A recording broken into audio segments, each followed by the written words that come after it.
Les principales propositions d'Emmanuel Macron pour relancer le projet européen. Le président de la République a exposé à la Sorbonne une série de propositions et une méthode pour élaborer une feuille de route sur 10 ans pour l'Union européenne. Parquet européen contre le terrorisme, force commune d'intervention, Office européen de l'asile. Le président de la République a exposé, mardi 26 septembre, à la Sorbonne, une série de propositions et une méthode pour élaborer une feuille de route sur 10 ans pour l'Union européenne. Suivre ces annonces en direct, Macron veut un budget plus fort au cœur de la zone euro.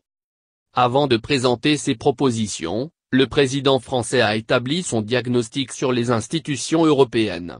Emmanuel Macron considère qu'il est essentiel de relancer l'Europe face aux grands défis du monde.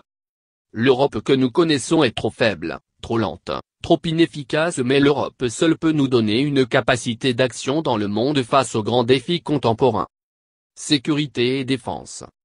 Le chef de l'État a proposé de renforcer l'Europe de la défense et de la sécurité en créant notamment une force commune d'intervention européenne, un budget de défense commun et une doctrine commune pour agir, une académie européenne du renseignement, un parquet européen contre le terrorisme, un office européen de l'asile, une police européenne des frontières.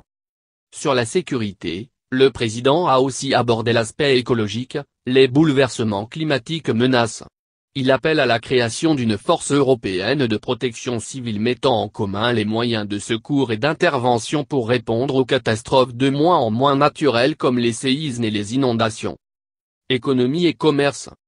Concernant le volet économique, le président français souhaiterait voir se créer au niveau européen une taxe sur les transactions financières, qui serait affectée intégralement à l'aide au développement. Il y a 2 pays en Europe qui ont une taxe sur les transactions financières, la France et la Grande-Bretagne. Prenons cette taxe, généralisons-la à l'ensemble de l'Europe, a-t-il lancé. Le président souhaite également, d'ici à 2020, une fourchette de taux commune d'impôt sur les sociétés. Son respect ouvrirait le droit aux fonds structurels, détaille-t-il.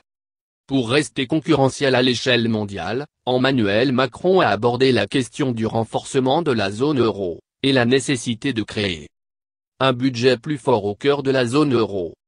Un ministre des Finances de la zone euro. Un contrôle démocratique. Écologie. Au sujet de la transition énergétique, le président suggère de fixer au niveau européen un juste prix pour le carbone, dont les échanges permettent de pénaliser les industries polluantes, suffisamment élevé pour encourager la transition écologique, d'au moins 25 à 30 € la tonne. Il a aussi proposé de mettre en place aux frontières européennes une taxe sur le carbone qui pèserait sur les importations issues d'industries polluantes, afin d'assurer l'équité entre les producteurs européens et leurs concurrents. Numérique et innovation.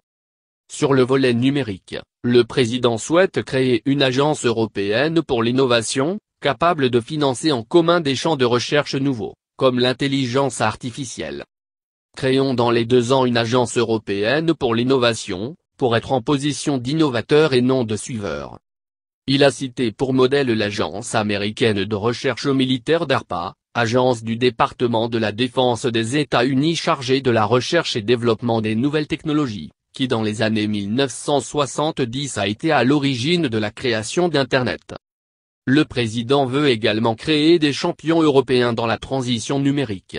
Le marché unique du numérique est une occasion à saisir pour protéger les données économiques de nos entreprises, a-t-il par ailleurs déclaré. Emmanuel Macron a aussi rappelé sa volonté de taxer les entreprises numériques en taxant la valeur là où elle se crée, et de réguler les grandes plateformes. Institutions. Nous devons refonder le projet européen par et avec le peuple, a déclaré Emmanuel Macron, en appelant à un vaste débat sur l'Europe dans les pays qui le souhaitent. Un débat ouvert, libre, transparent et européen pour offrir un contenu à l'Europe avant les élections européennes de 2019. Le président français propose que la moitié du Parlement européen soit élue sur des listes transnationales. Une commission européenne à 15 membres. Jeunesse. Devant les étudiants de la Sorbonne, Emmanuel Macron a aussi déclaré vouloir que chaque étudiant parle au moins 2 langues européennes d'ici 2024. La moitié de chaque classe d'âge devra aussi avoir passé au moins 6 mois dans un pays européen. L'Europe du multilinguisme est une chance, a-t-il poursuivi.